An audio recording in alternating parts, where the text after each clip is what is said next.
Hello friends, आज हम लोग बैंक रिकॉन्सिलिएशन स्टेटमेंट का एक दो प्रैक्टिकल क्वेश्चन करेंगे। तो बैंक रिकॉन्सिलिएशन स्टेटमेंट का हम लोग first when debit balance favourable balance as per cash book is given. जब डेबिट बैलेंस एज जो बैलेंस दिया हो एज पर कैश बुक दिया है, तो थोड़ा सा अंडरस्टैंडिंग के लिए देख लेते हैं हम कि एक कैश बुक और एक पासबुक। तो कैश बुक यानी कि ये हो गया बैंक बुक, जो आप अपने बुक्स में सपोज दैट एक बिजनेस है एक्स वाई जेड, ठीक, उसके पास कैश था ₹1,00,000। अब इस कैश को इन्होंने बैंक में, उनका बैंक HDFC बैंक में उनका बैंक अकाउंट था, उसमें इन्होंने डिपॉजिट कर दी ₹1,00,000। तो यहाँ पे क्या होगा, इनका कैश डाउन हुआ और इनके पास कैश के बदले क्या हुआ, बैंक, इनका बैंक अकाउंट में बैलेंस ये शिफ्ट हो गया। अब क्या होता है कि कभी कभी ऐसा होता है कि जो हमने बुक्स में एंट्रियां कर रखी हैं, जो मेरे अपने बुक्स में जो बिजनेस है जो अपना बुक्स मेंटेन किया है, तो उस बुक्स में उन्होंने जो कैश उनके अकॉर्डिंग जो बैलेंस आ रहा है, और जो पासबुक यानी कि ये बैंक स्टेटमेंट या पासबुक प्रिंट कराते हैं या बैंक स्टेटमेंट देते हैं, उसमें जो बैलेंस आ रहा है, हो सकता है कि आपने जो एंट्रियां बुक की उसमें रिकॉर्ड किए, उसमें आपके पास मानिए कि अभी 2 लाख का बैलेंस आ रहा है, और बैंक जो आपने पासबुक प्रिंट किया उसमें 1.5 लाख का ही बैलेंस हो रहा है। ऐसा भी हो सकता है कि इसमें 2 लाख आ रहा है, इसमें 3 लाख का बैलेंस आ रहा है, तो कुछ भी हो सकता है। ठीक, अब जो आपने बुक मेंटेन किया और जो पासबुक से जब दोनों में मैच, जब दोनों को आपने मैच करने की कोशिश की, तो देखा कि यहाँ पे डिफरेंस हो रहा है। तो डिफरेंस जो दोनों के बीच में डिफरेंस आ रहा है, किस कारण से आ रहा है, उस कारण को जानने के हेतु हम लोग क्या करते हैं, बैंक रिकॉन्सिलिएशन स्टेटमेंट प्रिपेयर करते हैं। तो अब इसी पे एक क्वेश्चन हम लोगों ने यहाँ पे ड्राफ्ट किया कि कैश पेड इनटू बैंक। पहला एंट्री अगर हम देखें तो इसमें क्या है कि cheque paid into bank but not it created by bank. मतलब क्या हुआ, सपोज है किसी कस्टमर से को हमने उधार में माल बेच रखा होगा, तो क्या एंट्री हमने किया होगा, डेटर, जैसे Ramesh account debit to sales. अब रमेश ने हमें पेमेंट किया, अब पेमेंट किया तो मेरे पास चेक आया, तो हमने क्या किया, उसका एंट्री हमने बुक्स में डाल दिया, बैंक डेबिट टू रमेश हमने एंट्री कर दिया। अब चेक आने से ही बैंक अकाउंट में जो हमारा बैंक में अकाउंट में उसमें बैलेंस तो बढ़ेगा नहीं, क्योंकि चेक को जो चेक आएगा उसको हम लोग क्या करेंगे, डिपॉजिट करेंगे। वो चेक 1 या 2 दिन बाद क्लियर होगा। सपोज दैट चेक 1/4 को रिसीव हुआ, हमने बैंक में इसको 3/4 को डिपॉजिट किया और ये क्लियर हुआ मान लो 5/4 ऐसे। तो एक्चुअली हमारा जो बुक्स में जो बैंक है वो तो इसी डेट पे 1/4 को ही मेरा एंट्री हमने बुक्स में एंट्री कर दिया, अपना बैंक बैलेंस बढ़ा दिया, पर बैंक में वो एक्चुअल बैलेंस किसने रिफ्लेक्ट करेगा, 5 को। तो यानी कि 4 दिन तक ये डिफरेंस शो होता रहेगा। अब मानिए कि आपने अगर 3/4 को बैंक स्टेटमेंट या पासबुक प्रिंट करवाया, उसमें देखा कि जो इसमें मान लीजिए सपोज दैट इसमें 1000 था पहले से, 215 था आपके पास, 1215 रुपए बैलेंस आ रहा हो, पर बैंक में अभी भी 1000 रुपए की बैलेंस शो रहे हैं। तो ये 1215 और 1000 रुपए, तो इसमें जो डिफरेंस आ रहा है वो डिफरेंस क्यों आ रहा है, क्योंकि हमने एक चेक रिकॉर्ड कर रखा है, जबकि बैंक में अभी चेक का एंट्री नहीं हो पाया। तो ये किस दिन रिफ्लेक्ट होगा, जब वो चेक क्लियर हो जाएगा। तो जब इस दिन और इस दिन के बीच में जब भी हम बैंक रिकॉन्सिलिएशन करेंगे, मतलब बैंक का जब मिलान करेंगे, अपने जो हमने जो बुक्स में जो एंट्री कर रखी है और जो एक्चुअल बैंक में क्या रिफ्लेक्ट हो रहा है, बैंक मतलब पासबुक में क्या आ रहा है, तो जो डिफरेंस है वो डिफरेंस वो क्या करेंगे, हम देखेंगे किन किन कारणों से वो डिफरेंस आ रहा है। तो इसमें 3-4 कारणों से हम लोग बैंक रिकॉन्सिलिएशन करते हैं। इसमें से पहला कि मानिए कि डेबिट बैलेंस, अगर डेबिट कैश का डेबिट बैलेंस हो या बैंक का क्रेडिट बैलेंस हो, तो उस केस में कैसे कैसे। तो इस क्वेश्चन में मानिए कि बैंक में जो है, बैंक में जो अपने पासबुक जो हम लोग जो अपना कैश बुक हमने जो हम लोगों ने जो बुक मेंटेन कर रखा है, जो बिजनेस में बुक मेंटेन कर रखा है, उसमें 790 रुपए का डेबिट बैलेंस है और एक चेक पेड हुआ है। एक मतलब हमें चेक रमेश ने दिया, उसको हमने रिकॉर्ड कर लिया, पर एक्चुअल क्या हुआ होगा बैंक में अभी वो क्लियर होना बाकी है। तो हम क्या करें ताकि हमारा बैलेंस जो है, सपोज दैट यहाँ पे हमारा बैलेंस है, यहाँ पे मेरा बैलेंस है 575 का as per bank passbook balance है 575, पर बैंक में अभी हमारा जो अपना कैश बुक है वो कितना शो कर रहा है 790। तो इन दोनों के बीच में डिफरेंस का क्या रीजन है कि हमने एक चेक का रिकॉर्ड कर लिया है, बैलेंस अपना बढ़ा दिया है, एक्चुअल अभी बैंक में वो बैलेंस अभी क्रेडिट वो पैसा आया नहीं। तो इस केस में यहां से यहां हमको मैच कराना था, मुझे ये बैलेंस दिया हुआ, तो इसमें क्या करें कि यहां तक पहुंचे। तो इस केस में हम लोग क्या करें यहाँ पे पहुंच जाए। तो अगर इसमें से अगर हम लोग माइनस करते हैं, अगर इसमें से अगर हम लोग 215 रुपये अगर माइनस करते हैं तो यहाँ तक पहुंच जाएंगे 790 था। इसमें जो 215 रुपया है वो एक्चुअल में क्या है कि हमने रिकॉर्ड कर लिया है, हम लोगों ने रिकॉर्ड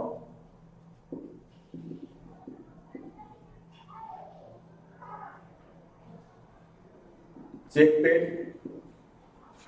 बट नॉट क्रेडिटेड। हमने चेक का पेमेंट किया 215, हम लोगों ने अपने कैश बुक में बैंक बुक में जो भी पासबुक हम मेंटेन कर रहे हैं उसमें रिकॉर्ड कर लिया, पर अभी बैंक में वो बैलेंस अपडेट नहीं हुआ है। तो हम क्या करेंगे, इसमें से इसको माइनस कर देंगे, इसमें से 790 में से इसमें माइनस करते हैं तो एक्चुअल जो बैलेंस होगा रिफ्लेक्ट होगा वो मैच कर जाएगा। अब से नेक्स्ट चेक इशूड, हमने एक चेक दिया किसी को but not presented for payment. अब सपोज दैट मानिए कि हमने किसी से परचेज कर रखा था, अब परचेज किया, उधार में परचेज किया, तो हमने क्या किया, परचेज किया तो पार्टी, अब हमने इस पार्टी को पेमेंट कर 255 रुपए का, तो हमने उसको चेक काट दिया, चेक काटा तो हमने क्या किया, entry party account debit to bank account, हमने उन लोगों ने क्या किया, बैंक अपना कम कर दिया, पर वो पार्टी जिसको हमने चेक दिया वो अभी क्या किया है, नॉट एट प्रेजेंटेड, मतलब वो चेक अभी बैंक में डिपॉजिट नहीं किया है। तो जब तक डिपॉजिट करेगा नहीं, चेक क्लियर होगा नहीं, तब तक हमारा बैलेंस जो भी हमारा बैंक बैलेंस है वो कम होगा नहीं। तो इस केस में क्या हो रहा होगा कि हमारा जो बैंक है उस केस में क्या होगा, बैंक मेरा 255 रुपए से ज्यादा शो हो रहा हो और अपना कैश बुक उतने से कम शो हो रहा हो। क्यों? क्योंकि हम लोगों ने 255 रुपए से अपने बुक्स में 255 रुपए का एंट्री कर क्या किया, होंगे बैंक बैलेंस को कम कर दिया। तो यहां से यहां पहुंचने के लिए क्या करेंगे, इस केस में अगर इसको ऐड कर दिया जाए, check issued but not presented, तो अगर हम लोग इसको ऐड कर दें तो क्या हो जाएगा, इस बैलेंस को हमने इसमें ऐड कर देंगे तो हमारा बैंक बैलेंस जो है वो टैली हो जाएगा, जो मैच कर जाएगा। उसी तरह बैंक चार्ज, बैंक ने हमारे अकाउंट से मान लीजिए कि मंथली, क्वार्टरली, ईयरली जैसे भी है, उसने इंटरेस्ट के नाम पे पैसा काटा, तो पैसा काट दिया, तो जब हमारे पास जब हम पासबुक अपडेट करेंगे, अपडेट करवाएंगे या बैंक स्टेटमेंट जब हम लोग लेंगे, तब पता चलेगा कि एक्चुअल में कितना चार्जेस कटे हुए हैं, उसके बेस पे बुक्स में एंट्री होगा।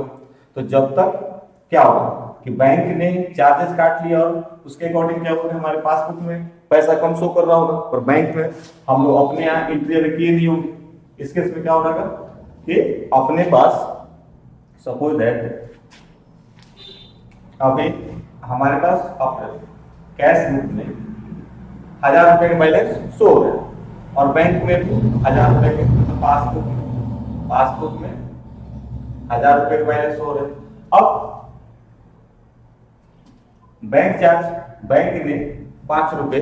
क्या किया, उसने चार्जेस काट दिए, तो अपने पास तो अभी कोई एंट्री हुआ नहीं होगी, तो हम लोग को आइडिया है नहीं, पर इन्होंने क्या किया होगा, बैंक वालों ने 5 रुपए माइनस कर दिए, तो कितना है,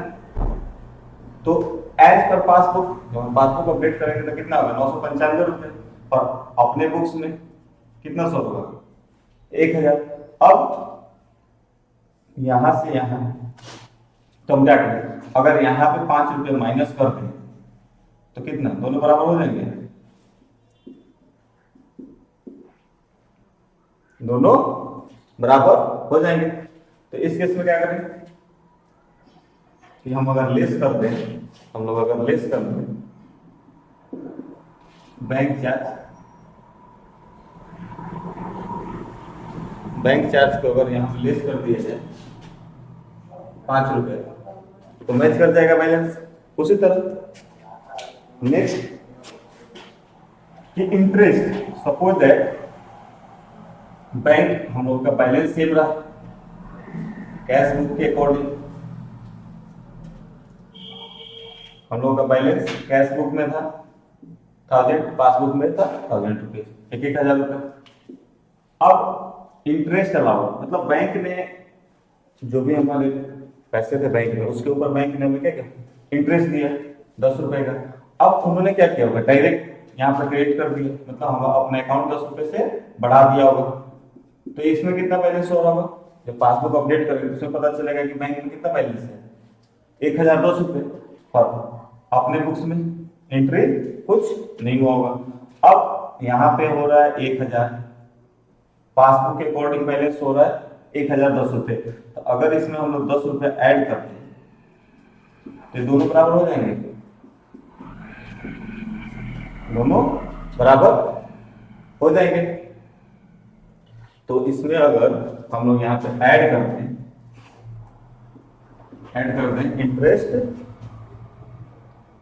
इंटरेस्ट अलाउड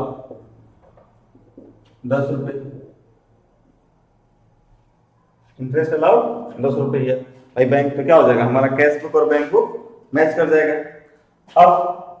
नेक्स्ट मानिए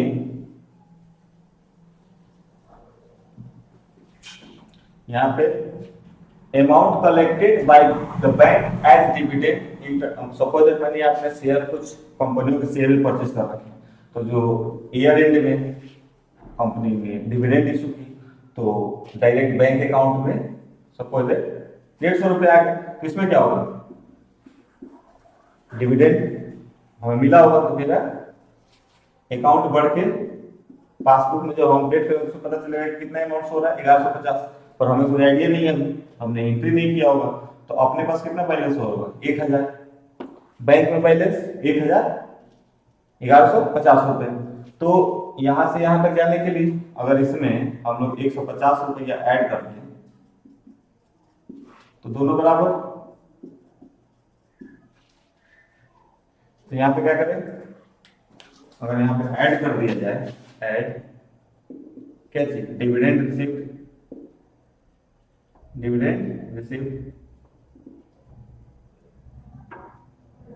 150, तो क्या होगा कि हमारा जो बैलेंस अब आएगा वो क्या हो जाएगा, एज पर पासबुक, यानी कि दोनों बैलेंस हमारे मैच। डिफरेंस किन किन रीजनों से दोनों के बीच डिफरेंस आ रहा है, तो एक तो रीजन ये कि जी हमने चेक का, हमें चेक मिला, हमें जिसको हमने सामान बेचा उधार में, उन्होंने पेमेंट कर दिया चेक से, तो हमने क्या किया था कि हम लोगों ने बैलेंस बढ़ा दिए थे, 215 रुपए से हमने बैलेंस बढ़ा दिए थे यहाँ पे, तो हम लोगों का बैलेंस हो रहा था 1215 रुपए, और बैंक में जब वो चेक क्लियर होगा तो बैलेंस होगा, तो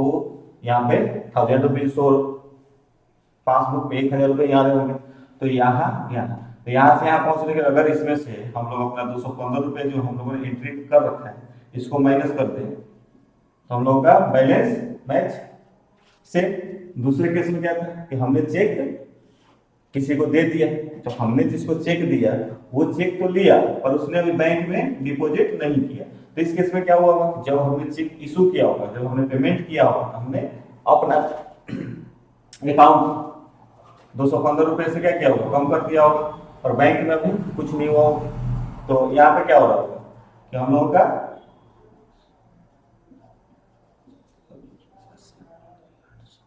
785 और यहाँ पे 1000। अब दोनों में डिफरेंस है, अगर इसमें हम लोग 215 रुपये ऐड करते हैं तो दोनों बराबर। फिर उसी तरह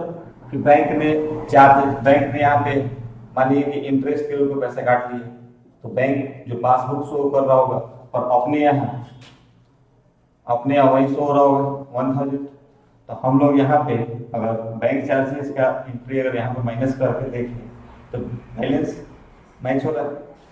तो दोनों पासबुक में जो बैलेंस आ रहा है और जो हमारे कैश बुक, जो अपने यहाँ हम लोगों ने XYZ ने जो अपने यहाँ बुक्स मेंटेन की, उसमें जो बैलेंस आ रहा है, और जो पासबुक जो बैंक ने बैलेंस मेंटेन कर रखी, जो बैंक के यहाँ जो हमारा खाता मेंटेन है उसमें जो बैलेंस आ रहा है, तो इन दोनों के बीच में डिफरेंस किन कारणों से,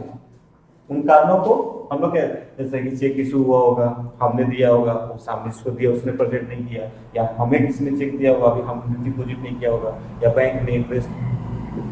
बैंक चार्ज काट लिया होगा, तो इंटरेस्ट पेमेंट कर दिया होगा, कोई डिविडेंड हमारे भी यहाँ पे रिसीव कर लिया होगा और अभी बुक्स में उसका एंट्री नहीं हो पाया होगा। तो इन सब कारणों से क्या होगा, ये डिफरेंस आता है। तो उस दोनों डिफरेंस को जो हमारा कैश बुक का है और जो बैंक बुक में, इन दोनों का बैलेंस मैच होना चाहिए। अगर मैच नहीं है तो किन कारण से मैच नहीं है, उस कारणों को तलाश करने में क्या करते हैं, bank statement, bank reconciliation statement बनाते हैं। अब एक और हम लोग नेक्स्ट एक और प्रॉब्लम देखते हैं। तो अब नेक्स्ट एक देखते हैं लोग, इसमें क्या है कि balance as per cash book, मतलब कैश बुक में जो बैलेंस है, कैश बुक के अकॉर्डिंग बैलेंस है 8000। ठीक है, मान लेते हैं पासबुक में भी सेम बैलेंस 8000 रुपये। अब हुआ क्या कि cheque issue but not presented for payment, हमने चेक इशू कर दिया, ये भी same favourable balance, debit balance first concept के ऊपर। तो हमने क्या किया होगा कि जब चेक इशू हमने किसी को दिया होगा, हमने चेक दिया पर वो पेमेंट के लिए हमने चेक दे दिया पर सामने वाला भी चेक डिपॉजिट नहीं किया, तो जब हमने चेक दिया होगा तो उस समय क्या किया होगा कि अपना जो बैंक बैलेंस है, सपोज दैट फर्स्ट डे में यही बैलेंस है, ठीक, तो हमने क्या किया होगा, अपना माइनस कर दिया होगा। तो हम लोग का जो बुक्स में जो बैंक शो कर रहा है वो कितना है 3000, पर जो बैंक में जो हमारा बैलेंस शो कर रहा है वो अभी भी 8000 है। अब इस केस में क्या होगा कि इसमें अपने बुक्स में 3000 और पासबुक में 8000, तो दोनों में डिफरेंस का रीजन ये जो चेक इशूड हमने इशू के बाद वो प्रेजेंट अभी, मतलब उसको जिसको हमने चेक दिया वो अभी बैंक में चेक नहीं लगाया। तो अगर इसमें हम लोग ऐड कर दें 5000 तो दोनों बैलेंस बराबर हो जाएंगे। तो क्या किया जाए कि जो बैलेंस है कैश बुक के अकॉर्डिंग वो 8000 रुपये। अब हम अगर इसमें ऐड कर दें, इसमें हम लोग ऐड कर दें क्या कि cheque issue but not presented, कितना 5000 का, तो बैलेंस मैच कर जाएगा। उसी तरह दूसरा कमीशन चार्ज बाई बैंक, अब बैंक ने हमसे कमीशन चार्ज कर, तो बैंक ने डायरेक्ट क्या किया होगा, हमारे अकाउंट से पैसा डिडक्ट कर लिया होगा, पर हमें आइडिया नहीं था, हम लोग बुक्स में भी इनकी रिकॉर्ड नहीं होगी। तो इसमें क्या हुआ होगा कि 300 रुपये बैंक ने चार्ज कर काट कर कितना बैलेंस शो कर रहा होगा 7700 रुपये, और अपने बुक्स में 8000। तो यहां से यहां जाने के लिए 8000 और 7700 दोनों को मैच करने के लिए क्या करें, अगर हम इसमें से जो कमीशन है उसको माइनस कर दें तो दोनों बराबर हो जाएंगे, दोनों बराबर हो जाएंगे। तो क्या होगा, यहां पे अगर हम लेस कर दें कमीशन चार्ज कितना 300 रुपये। नेक्स्ट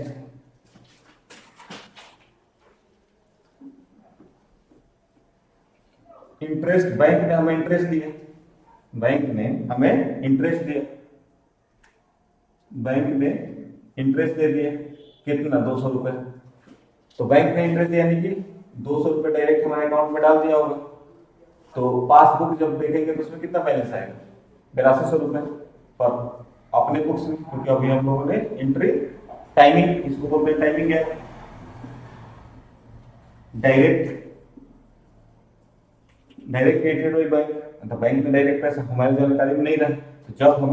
हम पासबुक अपडेट करा के लाएंगे तो पता चला कि 200 रुपये बैंक ने हमें इंटरेस्ट दे रखा है। तो यहां से यहां जाने के लिए क्या होगा, तो अगर इसमें हम ऐड कर दें 200 रुपये तो कितना हो जाएगा, दोनों बराबर। तो क्या करना चाहिए कि जब हम लोग स्टेटमेंट बनाएंगे तो यहां पर क्या करेंगे, ऐड कर देंगे इंटरेस्ट अलाउड 200 रुपये, इंटरेस्ट अलाउड 200 रुपये, जो हमें इंटरेस्ट मिला उसको हम लोग क्या करेंगे, ऐड कर देंगे। उसी तरह मानिए कि हमने कैश बुक में गलती एंट्री डाल दी, तो पेमेंट एक्चुअली हुआ नहीं पर गलती से एक एंट्री डल गई, जो गलती से मानिए रॉन्ग एंट्री रिकॉर्डेड, हमने गलत एंट्री रिकॉर्ड कर दिया debit side of cash book, cash book में हमने गलत एंट्री डाल दिया 600 रुपये का। तो इससे क्या हुआ होगा कि हमारे बैलेंस कम और बैंक में पासबुक में सेम बैलेंस। अब यहाँ पे दोनों को मैच करने के, अगर इसमें जो रॉन्ग एंट्री हम लोगों ने डाल रखा था उसके बैलेंस को ऐड बैक कर दें, मतलब जोड़ दें, तो क्या हो जाएगा, दोनों बराबर। तो यहाँ पे क्या करें, यहाँ पे हम लोग ऐड कर दें रॉन्ग एंट्री 600, तो हमारा बैलेंस दोनों का टैली। तो ये एक मेथड था बैंक रिकॉन्सिलिएशन का। अब नेक्स्ट में हम लोग दूसरे, जब बैंक बैलेंस मतलब पासबुक का बैलेंस दिया हो उससे कैश बुक का बैलेंस मैच करेंगे, तो दूसरे मेथड से फिर 2-3 क्वेश्चन हम लोग देखेंगे। इसको देखिए, समझिए, और कोई दिक्कत हो तो जरूर बताएं। तब तक के लिए धन्यवाद, थैंक्स।